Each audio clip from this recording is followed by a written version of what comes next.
everyone. I hope everybody is into the revision mode by now. Revision का time चल ही रहा है, तो कल की हमारी वीडियो में हमने डिस्कस किए थे all the formula from the chapter solutions. तो उसी से रिलेटेड एक रिक्वेस्ट आई है जिसमें स्टूडेंट ने बोला कि मैम जो करेक्टेड कॉलिगेटिव प्रॉपर्टीज हैं वो तो समझ में आ गए, लेकिन आई को कैसे यूज करना है, तो एक दो एग्जांपल्स या न्यूमेरिकल्स आप बता दीजिए so that we can understand better. तो आज की वीडियो में हम लोग दो ही न्यूमेरिकल्स डिस्कस करेंगे। You are going to understand कि कैसे कैसे आई की वैल्यू को यूज किया जाता है in the corrected colligative properties. तो we have a question here. 18 gram of a non volatile solute is dissolved in 200 gram of water. पानी में एक सोल्यूट को डिसॉल्व किया and now it freezes at 272.07 kelvin. Calculate the molecular mass of the solute. अब जब भी आपको कोई न्यूमेरिकल मिलता है तो सबसे पहले पता लगाना होता है वो किस टॉपिक से रिलेटेड है, उसके बाद formula and finally we go to the calculation. तो यहाँ कहीं ना कहीं हिंट आपको मिल ही जाएगी जो भी न्यूमेरिकल होगा। Now in this particular case यहाँ पे KF गिवन है। KF is related to freezing, तो यानी कि ये जो क्वेश्चन है this is related to depression in freezing point. अब उसका फॉर्मूला क्या होता है, तो ये है delta TF is equal to I KF into M. Basic formula हमने यहाँ पे लिया है।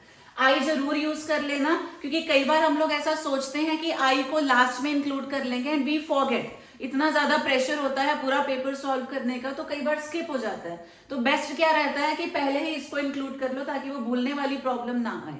So this is a formula here. अब ये डेल्टा TF होता है चेंज इन टेम्परेचर। यहाँ पे एक टेम्परेचर गिवन है 272.07 केल्विन। अब दूसरा टेम्परेचर कौन सा लेंगे, तो आप देखिए बात हो रही है फ्रीजिंग की। वाटर किस टेम्परेचर पे फ्रीज होता है, तो हमें पता है इट्स 0 डिग्री सेल्सियस, लेकिन ये टेम्परेचर केल्विन में है तो उसे भी केल्विन में चेंज कर लेते हैं।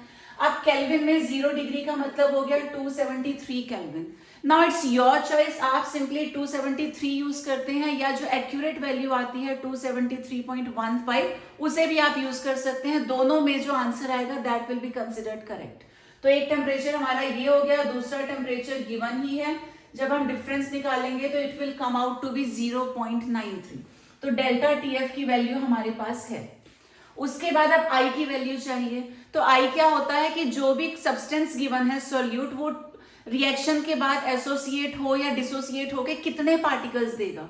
अब यहाँ पे उन्होंने बोला एक नॉन वोलेटाइल सोल्यूट है, तो सोल्यूट का ना तो फॉर्मूला गिवन है ना ही उसका नेम गिवन है, तो हम कैसे पता लगाएंगे, हम नहीं पता लगा सकते। अब वो नॉन वोलेटाइल भी है और कुछ भी उसके बारे में हिंट गिवन नहीं है, तो इन सच अ केस आई की वैल्यू को 1 कंसिडर कर लिया जाता है। जब तक नाम और फॉर्मूला गिवन ना हो तो I has to be taken equal to 1। KF की वैल्यू गिवन है यहाँ पर 1.86। अब साथ में है small m which stands for molality. Molality क्या होता है, number of moles upon weight of solvent in kilograms. और फर्दर सिंप्लीफाई करें तो नंबर ऑफ मोल्स को लिख सकते हैं given mass upon molar mass. किसका, ये आता है सोल्यूट का। फिर अपॉन में लेते हैं वेट ऑफ सॉल्वेंट, तो WA हो जाएगा इन किलोग्राम्स, और अगर ये ग्राम्स में है तो यहाँ पर हम लोग इंटू कर देते हैं 1000। अब बाकी सारी वैल्यूज को भी यहाँ सब्स्टिट्यूट कर देते हैं, तो 1 इंटू 1.86। मास ऑफ सोल्यूट यहाँ पे दे रखा है 18 ग्राम्स, इंटू हमारे पास है 1000 अपॉन मोलर मास तो हमें फाइंड करने को ही बोला गया है, और WA का मतलब हो गया वेट ऑफ सॉल्वेंट। तो उन्होंने बोला कि 200 ग्राम सॉल्वेंट है हमारे पास।